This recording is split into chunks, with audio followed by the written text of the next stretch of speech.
రోజులుగా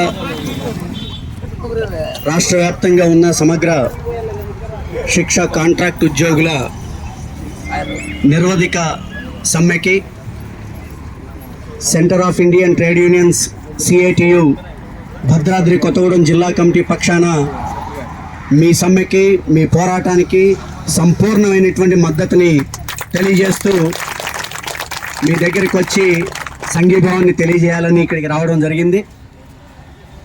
7 రోజుల కంటే ముందు మీరు దశల వారీగా అనేక రూపాలలో ప్రభుత్వానికి మీ సమస్యల పరిష్కారం గురించి తీవ్రమైనటువంటి ప్రయత్నాలు చేశారు. అవన్నీ రెగ్యులర్గా మీడియాలో పత్రికల్లో అన్నిట్లో కూడా వస్తూ ఉంది. దాన్ని కూడా మేము పరిశీలన చేశాం. ఇప్పటికే రాష్ట్ర వ్యాప్తంగా జరుగుతున్నటువంటి ఈ దీక్షలకి సిఐటియు తెలంగాణ రాష్ట్ర కమిటీ మీకు సంపూర్ణమైనటువంటి మద్దతు ఇచ్చే విధంగా మా రాష్ట్ర కమిటీ అన్ని జిల్లాల్లో ఉన్నటువంటి మీ ఉద్యోగుల శిబిరాల దగ్గరికి వెళ్ళి మద్దతు తెలియజేసి అవసరాన్ని బట్టి ప్రత్యక్ష భాగస్వామ్యం కూడా అయ్యి భుజం కలిపి ఉద్యమంలో భాగస్వామ్యం కావాలని చెప్పేసి మా సిఐటియు తెలంగాణ రాష్ట్ర కమిటీ ఇప్పటికే నిర్ణయం తీసుకోవడం అనేది జరిగింది. ఇక ఇంకో ముఖ్యమైనది, మీ అందరూ ఇక్కడ దీక్ష చేస్తుంది కానీ నిరసన తెలియజేస్తుంది కానీ సమ్మె నిర్వహిస్తున్నటువంటి ఒక ప్రధానమైన డిమాండు రెగ్యులరైజేషన్.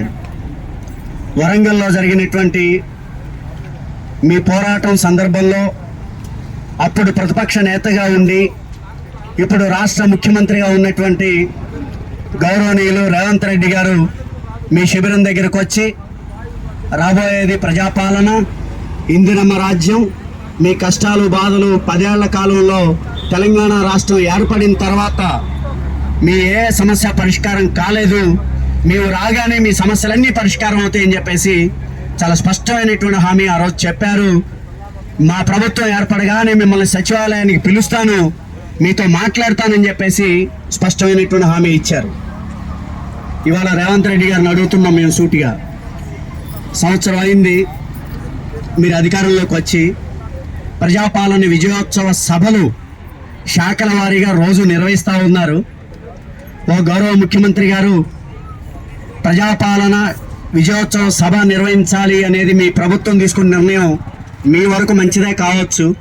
సంవత్సరం పూర్తయిన సందర్భంగా ఈ నిర్ణయం మీరు ప్రకటించారు, సభలు జరుపుతున్నారు.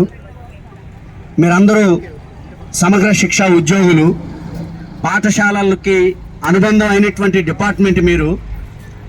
మనందరికీ తెలుసు, గత సంవత్సరం మన స్కూల్లో రిజల్ట్స్ ఎన్ని వచ్చినాయి అనేది రివ్యూ చేస్తారు. ఆ రిజల్ట్స్ రివ్యూ ఆధారంగా 100% వచ్చిందా, 90% వచ్చిందా, 95% వచ్చిందా సమీక్ష చేసుకొని ఒకవేళ ఫెయిల్యూర్స్ ఉంటే వచ్చేసరికి ఈ ఫెయిల్యూర్స్ని ఎలా అధిగమించాలి, తీసుకోవాల్సిన జాగ్రత్తలు ఏంటి, గత సంవత్సరం మనం తీసుకున్నటువంటి లక్ష్యం లేదా కమిట్మెంట్ హామీలు అమలైనయా లేదా అనేది సమీక్ష చేసుకొని ఆ తర్వాత సంవత్సరం మళ్ళీ రాబోయే కాలంలో ఏ రకంగా మనం ముందుకు పోవాలో ఓ సమీక్ష అనేది ఉంటుంది. కాబట్టి ముఖ్యమంత్రి రేవంత్ రెడ్డి గారు అడుగుతున్నాం, మీరు సంవత్సరం క్రితం హామీలు ఇచ్చారు, కాంట్రాక్ట్ అవుట్సోర్సింగ్ ఉద్యోగులందరినీ రెగ్యులర్ చేస్తామని చెప్పారు. అప్పటిదాకా ఆ డిపార్ట్మెంట్లో పనిచేసే ఉద్యోగులందరికీ టైం స్కేల్ ఇస్తామని చెప్పారు. అసంఘటిత రంగంలో స్కీమ్ వర్కర్లో పనిచేస్తున్నటువంటి కార్మికులందరికీ 26,000 రూపాయల కనీస వేతనం ఇస్తామని చెప్పారు. 10 లక్షల రూపాయల ఇన్సూరెన్స్ ప్రమాద బీమా సౌకర్యాన్ని కల్పిస్తామని చెప్పారు.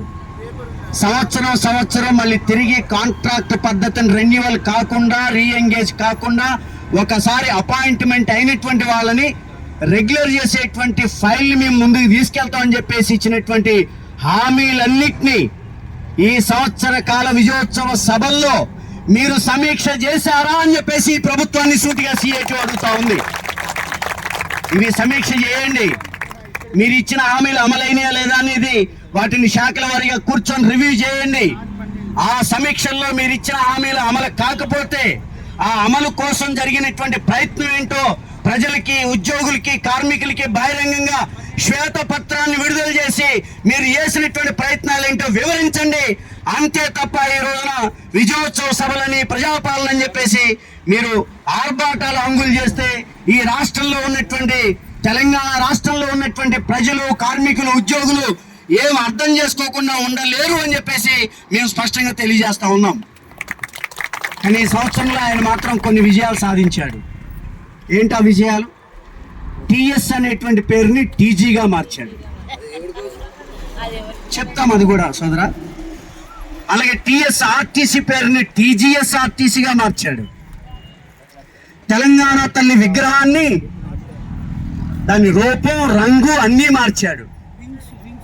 ఈరోజు మేము అడుగుతున్నాం రేవంత్ రెడ్డి గారిని, గౌరవ ముఖ్యమంత్రి గారిని, ఓ అయ్యా ముఖ్యమంత్రి గారు, పేర్లు మార్చడం కాదు, బొమ్మలు మార్చడం కాదు, విగ్రహాలు మార్చడం కాదు, మా బతుకులు మార్చండి. అందుకోసం ఈ రోజున ఆకలి కేకలతో ఈ రోజు గత వారం రోజుల నుంచి రాష్ట్ర వ్యాప్తంగా ఉన్నటువంటి 19,600 మంది ఉద్యోగులు, వారి కుటుంబాలు రోడ్డును పడితే మీకు వినబడట్లేదా, కనబడట్లేదా?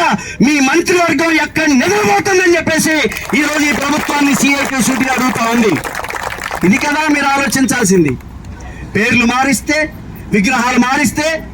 అందుకని ఈ మధ్య గ్రామ పంచాయతీ కార్మిక ఉద్యోగులు అందరం కలిసి ముఖ్యమంత్రి గారి దగ్గరికి వెళ్ళాం. ఆయన చెప్తున్నాడు, మీరు ఏదైనా అడగండి చేస్తాను, ఆర్థిక పరమైన అంశంతో ముడిపడి ఉన్నటువంటి అంశం మాత్రం నా దగ్గర మాట్లాడవాలని చెప్తుండు. జీతాలు పెంచమంటే, రెగ్యులర్ చేయమంటే ఇవన్నీ మాత్రం మాట్లాడద్దు, అవి కాకుండా ఏమైనా మాట్లాడాలంటున్నారు. అవి కాకుండా ఇంకేం మాట్లాడతాం? ముఖ్యమంత్రి అయితే 4,50,000 జీతమా? ఎమ్మెల్యేలు అయితే 2.5 లక్షల రూపాయల జీతమా? మంత్రి అయితే 3.5 లక్షల రూపాయల జీతమా? ఈ రోజు నుంచి అసెంబ్లీ ప్రారంభమవుతుంది. ఆ అసెంబ్లీలో ఇవాళ ఇన్ని లక్షల రూపాయల